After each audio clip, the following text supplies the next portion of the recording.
जाए न दे अभी जा। शर्माइए मत, हम देख रहे हैं आप कैमरा में थोड़ा आज शर्मा रहे, लग रहा है पहली बार आप कैमरा के नजर में आए। ना ऐसा नहीं है, बहुत इंटरव्यू दे चुका हूँ। मतलब आवाज कहीं ना कहीं अरविंद अकेला कॉलेज जी से मिल रहा है, काफी मतलब 80% कहा जाए तो। ये तो बचपन से ही मिलता है। और 4 साल भइल बियाह नाच रे पतर की नागिन जैसन बानी चश्मा लगौले दूरबीन जैसन और मुनिया बजाव तनी बीन जैसन तोया के नाच रे पतर की नागिन जैसन। तो नमस्कार प्रणाम। तो का हाल बा भाई लोग, उम्मीद करते हैं अच्छे लोग मस्त लोग। तो अभी फिलहाल हम आ चुके बानी कतकौली बक्सर, जहाँ और फाइनली आप लोग देख रहे हैं यही कतकौली का मैदान है। और अभी हमारे साथ फिलहाल संदीप साहिल उर्फ कल्लू ट्यू जी अवेलेबल है। तो आइए इन सब के बारे में जानने की कोशिश करेंगे। तो भैया से कैमरामैन से लगातार फोकस करेंगे कि आप इन पे फोकस कीजिए एक बार। तो भैया जी सबसे पहले तो आपका स्वागत है आरएन भोजपुरी न्यूज चैनल में। जब भी कोई न्यूज के माध्यम से देखा था सबके हम प्रणाम करते नहीं, गोर लागत नहीं।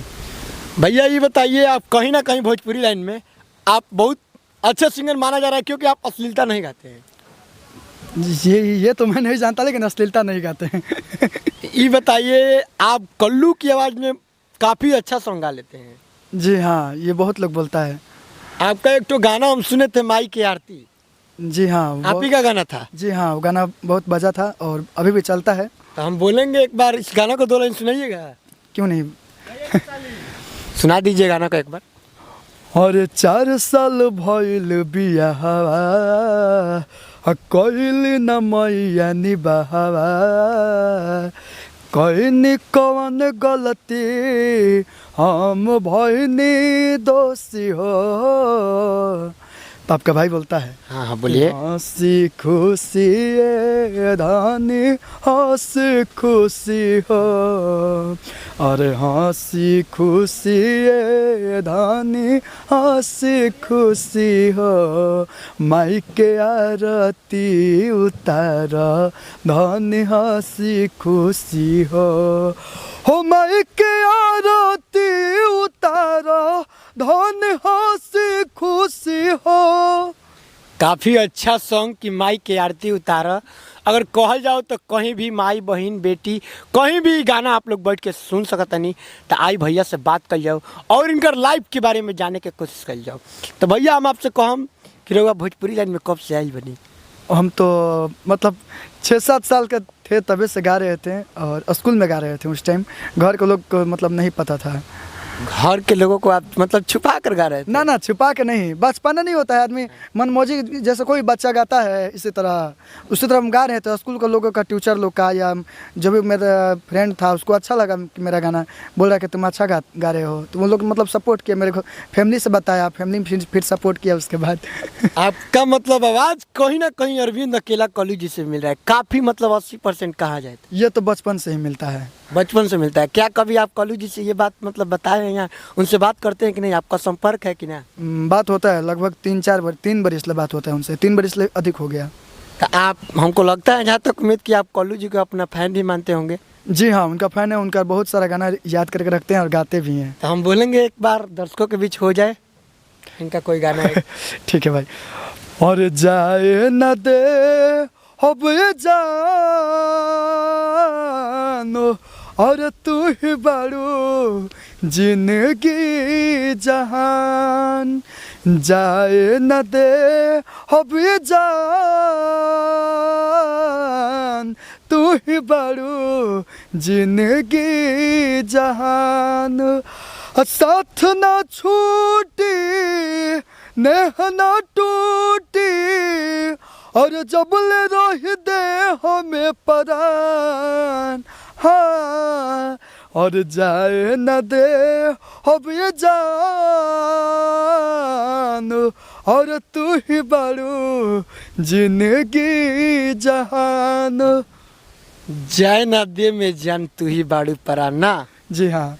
और हम बोलेंगे आपसे एक बात कि एगो कल्लू जी का आप गाना सुने हैं, नाच रे पत्थर की नागिन जैसन। जी हाँ, सुने हैं। इस गाना को एक बार सुनाइए, कहाँ से कि हम कल्लू जी का खुद हम बहुत बड़ा फैन है और इस गाना को उनको बहुत लाइक करते हैं कि नाच रे पत्थर की नागिन जैसन। ओ ठीक है, तो डुएट सॉन्ग है, सुना देते हाँ, हैं। एक बार सुना दीजिए। और इतना मतलब शर्माइए मत, हम देख रहे हैं आप कैमरा में थोड़ा आज शर्मा रहे, लग रहा है पहली बार आप कैमरा के नज़र में ना आए ना, ऐसा नहीं है, बहुत इंटरव्यू दे चुका हूँ, शर्मा दे नहीं, चुके हैं ना, लेकिन तो फिर लेकिन शर्माइए मत और हम बोलेंगे कि नाच रे पत्थर की नागिन जैसन सुना दीजिए। जो सुना रहे हैं, दरअसल ये बात है कि मतलब खुला जगह है ना, इसकी वजह से थोड़ा देखिए, कलाकारों का कोई जगह नहीं होता, कोई घर नहीं होता, कोई गाना मतलब किसी भी कलाकार का कोई जात नहीं होता, ये जानते हैं ना। जी हाँ हाँ। हम बोलेंगे अब इस बात को बंद किया जाए और बता दीजिए एक बार दर्शकों को कि नाच रे पत्थर की नागिन जैसन। ओ ठीक है, तो पहले लड़की गाती है कि ताजा ताजा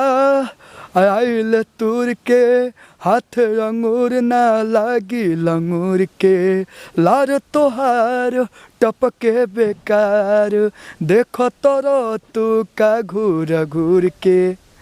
तब का भाई बोलता है अब नीचा समल गोल दूरबीन जैसन और मुनिया बजाव तो निबीन जैसन तोया के नाच रे पत्थर की नागिन जैसन होआ के नाच रे पत्थर की नागिन जैसन। काफ़ी अच्छा सॉन्ग गा लेते हैं कल्लू जी की आवाज़ में ना। जी हाँ, वो आप सबका प्यार है, आशीर्वाद है और जनता लोग बहुत सपोर्ट करता है। तो ये बताइए आप मतलब कल्लू जी से कभी मिले हैं कि नहीं? मिले तो नहीं हूँ और मिलने की कोशिश भी नहीं किया हूँ, बस बातचीत होता है। बातचीत होता है। हाँ हाँ। कल्लू जी बहुत अच्छा इंसान है और काफ़ी अच्छा गाना गाते हैं। जी हाँ, अभी तो अगले तो मतलब अच्छा गाते हैं, उनको तो गाना हमको मतलब जो भी गाते हैं हमको अच्छा लगता है, मैटर अच्छा लगता है, कंपोजिंग अच्छा लगता है। अच्छा हाँ, तो जैसा कि आप सभी देखे अभी फिलहाल हमारे साथ संदीप साहिल उर्फ कल्लू 2 जी फिलहाल हमारे पास उपस्थित हैं, जो कल्लू यानी अरविंद अकेला कल्लू जी की आवाज़ में खूब मतलब गा लेते हैं और काफ़ी अच्छा गाना गाते हैं और आप लोग को सुनाए भी कि माई के आरती। काफ़ी अच्छा लगा, अश्लील भी नहीं है, जातिवाद भी नहीं है। तो आइए इनसे अश्लीलता और जातिवाद के बारे में पूछेंगे। तो मेरे और साथ अश्लीलता अच्छा नहीं लगता है, मेरे मतलब। ये बताइए, आजकल काफ़ी लोग मतलब जातिवाद गाना गाकर वायरल होना चाहते हैं, इस बात पे आप क्या बोलना चाहेंगे? इस बारे में क्या, सबका अपना अपना पसंद है, लेकिन हमको ये सब पसंद नहीं है, क्योंकि जातिवाद करके किसी का नाम ले करके तो ये सब हम नहीं चाहते हैं गाने के लिए। देखिए, सिंगर का कोई जात नहीं होता। सही बात है, नहीं होता है, इसलिए मैं ये चीज़ नहीं चाहता कि मैं अपना जो भी मतलब कास्ट का हूँ मैं उसका सपोर्ट करूँ, उसका सपोर्ट के लिए गाना गाऊँ, ये सब नहीं, क्योंकि मेरे लिए सब एक बराबर हैं। जैसा कि आप सुने हैं, संदीप साहिल उर्फ कल्लू 2 जी बोले कि कलाकारों का कोई जात नहीं होता। तो मैं यहीं पे अब इस वीडियो को ऑफ करता हूं। तो आप लोग इस चैनल को यानी आर्यन भोजपुरी न्यूज़ चैनल को सब्सक्राइब कर लीजिएगा और बेल आइकन दबाना मत भूलिएगा। जय हिंद, जय भारत, जय भोजपुरिया समाज।